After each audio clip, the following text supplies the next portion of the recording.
the Holy Father will experience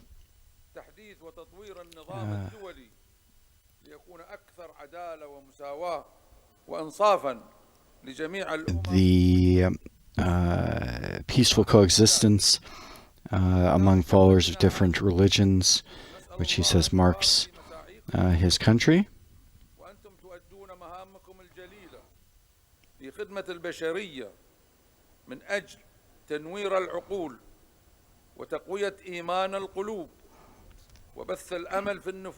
And speaks about the freedom of followers of different religions to exercise their beliefs and build places of worship.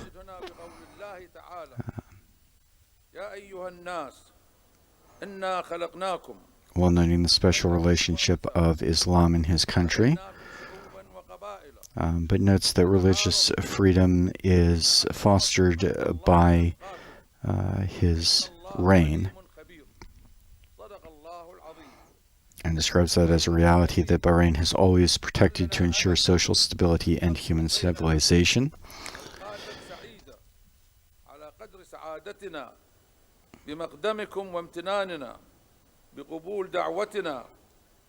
The king also highlights an initiative launched by Bahrain to support peace efforts in the world. The Declaration of the Kingdom of Bahrain, launched a few years ago, a document that calls for diversity and rejecting religious discrimination and condemning violence and incitement to violence. And the king has finished his address. We will now be hearing from our Holy Father, Pope Francis.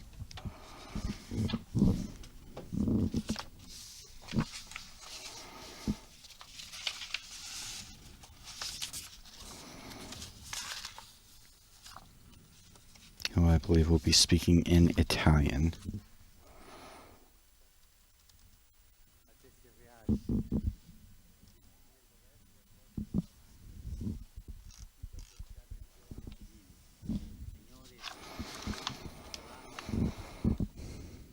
The Holy Father begins by greeting the King, the members of the royal family, members of the government and diplomatic corps, as well as distinguished religious and civil authorities, and greets them with the Arabic greeting, Assalamu alaikum.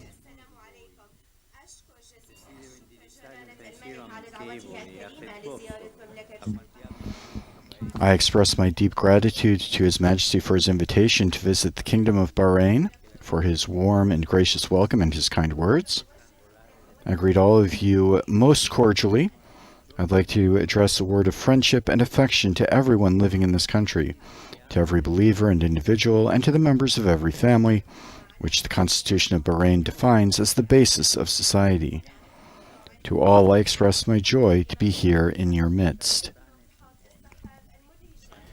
Here, where the waters of the sea surround the sands of the desert, and imposing skyscrapers rise beside traditional Oriental markets, very different realities come together. Ancient and modern converge, tradition and progress mix, and above all, people from various backgrounds create a distinctive mosaic of life. In preparing for my visit, I learned about one outstanding emblem of vitality in this country, which is the Tree of Life, Shajarat al-Hayat. I'd like to take it as my inspiration for sharing a few thoughts with you. The tree itself is a majestic acacia that has survived for centuries in a desert area with very little rainfall. It seems impossible that a tree of this age has been able to live and flourish in these conditions.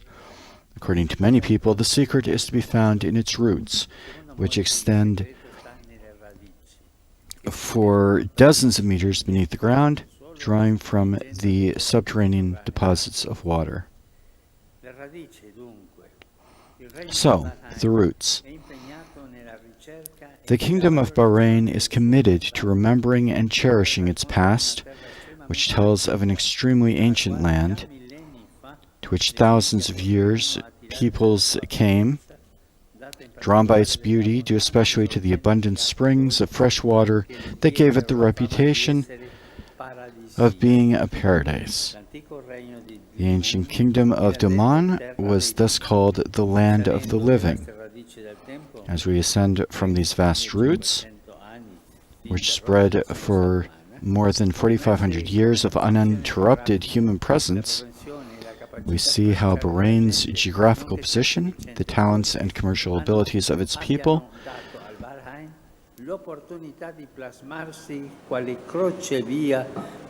together with historical events, have enabled Bahrain to take shape as a crossroads of mutual enrichment between peoples. One thing stands out in the history of this land: it has always been a place of encounter between different peoples.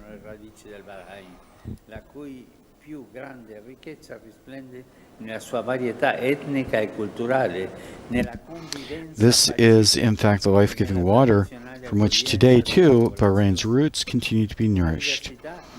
The country's greatest riches shine forth in its ethnic and cultural diversity and in the peaceful coexistence and the traditional hospitality of its people. Diversity that is not bland but inclusive is the wealth of every truly developed country. On these islands, we can admire a composite, multi-ethnic, and multi-religious society capable of overcoming the risk of isolation.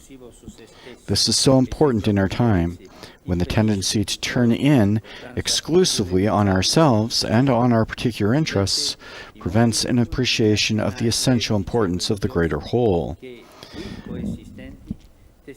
The numerous national, ethnic, and religious groups that coexist in Bahrain testify that we can and must live together in our world, which in these decades has become a global village. Indeed, although globalization has taken root, in many ways we still lack the spirit of a village, as shown by hospitality, concern for others, and a sense of fraternity.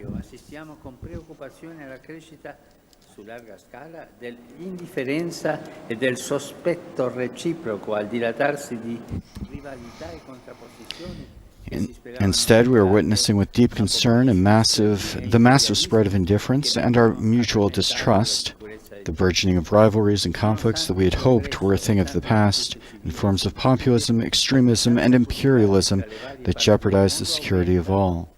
In spite of progress in so many forms of social and scientific achievements, the cultural disparity between various parts of the world is growing, and destructive attitudes of conflict are preferred to beneficial opportunities for fruitful encounter.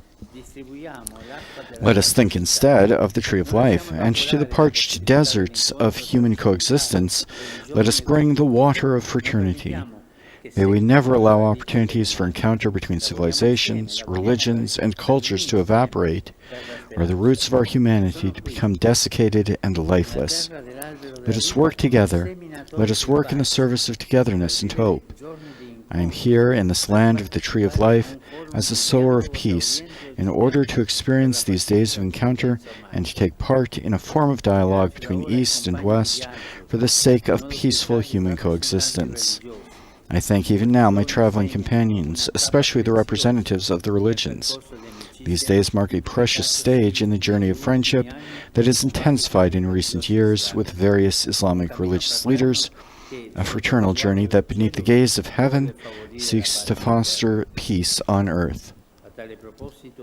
Esprimo apprezzamento per le conferenze internazionali e per le opportunità di incontro che questo regno organizza e favorisce. In this regard, I express my appreciation for the international conferences and the possibilities for encounter that this kingdom organizes and promotes, stressing in particular the themes of respect, tolerance, and religious freedom. These are fundamental themes recognized by the country's constitution, which lays down that there shall be no discrimination on the basis of sex, origin, language, religion, or creed, that freedom of conscience is absolute, and that the state guarantees the inviolability of worship.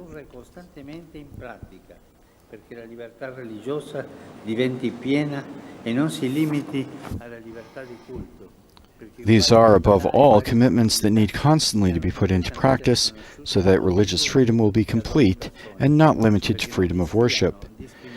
that equal dignity and equal opportunities will be concretely recognized for each group and for every individual, that no forms of discrimination exist, and that fundamental human rights are not violated but promoted. I think in the first place of the right to life, of the need to guarantee that right always, including for those being punished, whose lives should not be taken. Let us return to the tree of life. In the course of time, its many branches of varying size have produced abundant foliage, thus increasing the tree's height and breadth.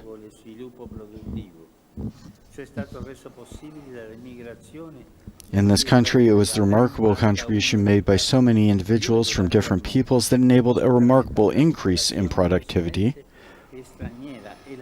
This was made possible by immigration. The Kingdom of Bahrain vaunts one of the highest levels of immigration in the world.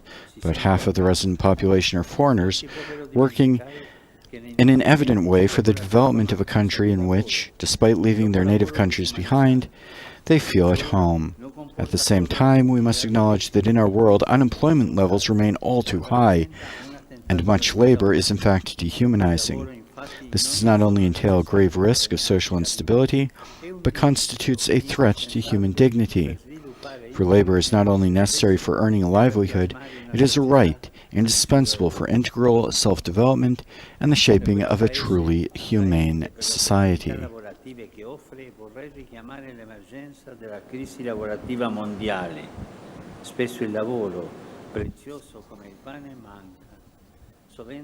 From this country, which is so attractive for the employment opportunities that it provides, I would like to call attention once more to the global labor crisis. Labor is as precious as bread. Like bread, it is often lacking, and often, too, it is a bread that is poisoned, since it enslaves.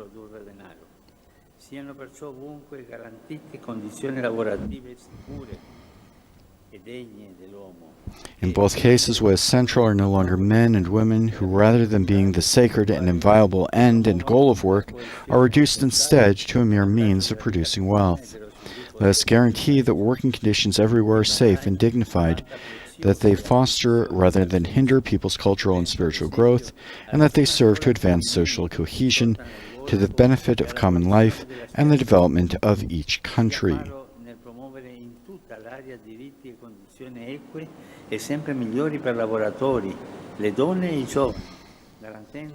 Bahrain can be proud of its significant contributions in this regard. I think, for example, of the first school for women established in the Gulf, and of the abolition of slavery. May it be a beacon through the region for the promotion of equal rights and improved conditions for workers, women, and young people, while at the same time ensuring respect and concern for all those who feel most at the margins of society, such as immigrants and prisoners. For an authentic, humane, and integral development is measured above all by the concern shown to them. The tree of life, rising up from the desert landscape, also makes me think of two critical areas for everyone, but challenge above all those who in governing are responsible for serving the common good. First, the question of the environment. How many trees are cut down? How many ecosystems are devastated? How many seas are polluted by our insatiable human greed, which then comes back to bite us? Let us work together tirelessly in confronting this dramatic emergency and enact concrete and far-sighted decisions inspired by concern for coming generations before it is too late and their future is compromised. May the United Nations Climate Change Conference, set to take place in Egypt a few days from now, mark a step forward in this regard.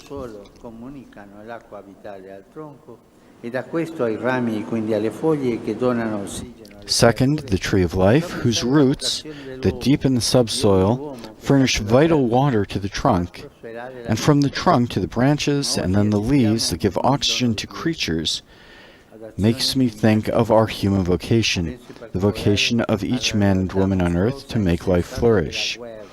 Yet today we increasingly witness lethal actions and threats. I think especially of the monstrous and senseless reality of war, which everywhere sows destruction and crushes hope. War brings out the worst in man, selfishness, violence, and dishonesty. For war, every war brings in its wake the death of truth. Let us reject the logic of weapons and change course, diverting enormous military expenditures to investments in combating hunger and the lack of health care and education. I grieve deeply for all these situations of conflict. Surveying the Arab Peninsula, whose countries I greet with sincere respect, my thoughts turn in a particular and heartfelt way to Yemen, torn by a forgotten war that, like every war, issues not in victory, but only in bitter defeat for everyone. I especially keep in my prayers the civilians, the children, the elderly, and the sick, and I beg, let there be an end to the clash of weapons. Let us be committed everywhere and concretely to building peace.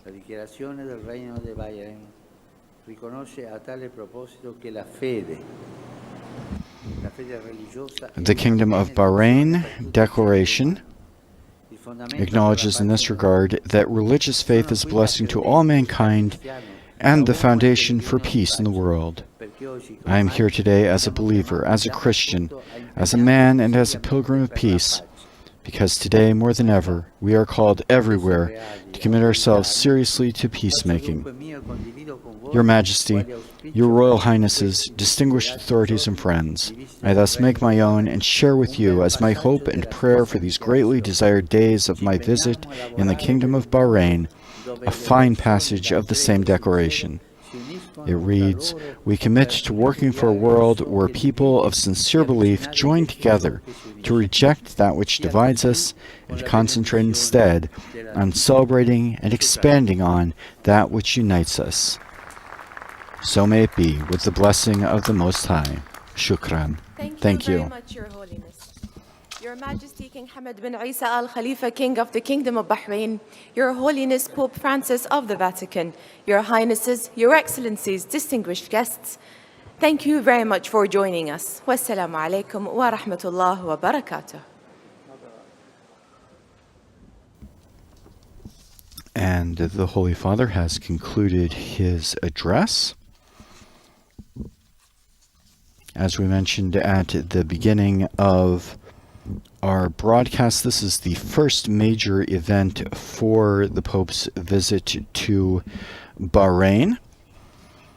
He arrived in the kingdom just about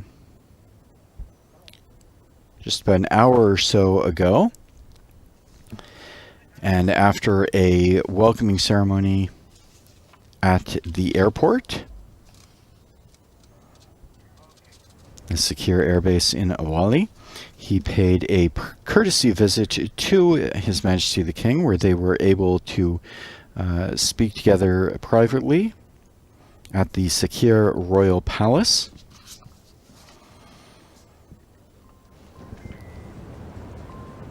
Following that private meeting, there was the official welcome ceremony here in the courtyard of the palace. And now, of course, the meeting with authorities, members of civil society, and members of the diplomatic corps. With the conclusion of the speeches by the King and by Pope Francis, members of those groups now have the opportunity to briefly greet the Holy Father in a reception line. This is the only event scheduled for this afternoon. It's already closing in on 7 o'clock for Bahrain time. Tomorrow, the Holy Father will be celebrating Mass privately to begin the day. He will then take part in the closing of the Bahrain Forum for Dialogue, East and West for Human Coexistence. That was mentioned by both the King and by the Pope. Our Holy Father will be speaking at that event, and of course we'll be carrying that live. Tomorrow afternoon, the Pope will have a private meeting with the Grand Imam of Al-Azhar. And later We'll have a meeting with members of the Muslim Council of Elders at the Mosque of the Sakhir Royal Palace, where the Pope will be speaking. Later, at the end of a busy day, the Holy Father will have an ecumenical encounter and prayer for peace at the cathedral. The Pope will also be speaking at that event. So a busy day tomorrow. We do invite you to join us for our live coverage on Vatican Radio of all of those various events. We invite you to visit our Vatican News web portal, www.vaticannews.va, where we'll have full coverage of all of the moments of the Holy Father's visit to Bahrain, as well as other church and world news. Once again, my name is Christopher Wells. It's been a great pleasure providing the English language translation of this evening's event with the authorities, members of civil society, and diplomatic corps in Bahrain, the Pope's first event on this 39th journey outside of Italy. On behalf of Vatican Radio, I'd like to thank our partners who help make these live broadcasts available throughout the world, including Catholic Faith Network, Atma Darshan TV, Shalom World Television Networks, USA, EWTN TV, Salt and Light TV, Luminous Radio, Catholic TV, Shalom TV India, and Sunday Shalom. I'd like to thank all of our producers and technicians here in the studio who have made this broadcast possible. Finally, thanks to all of you for joining us today. Praise be Jesus Christ. Laudetur Jesus Christus.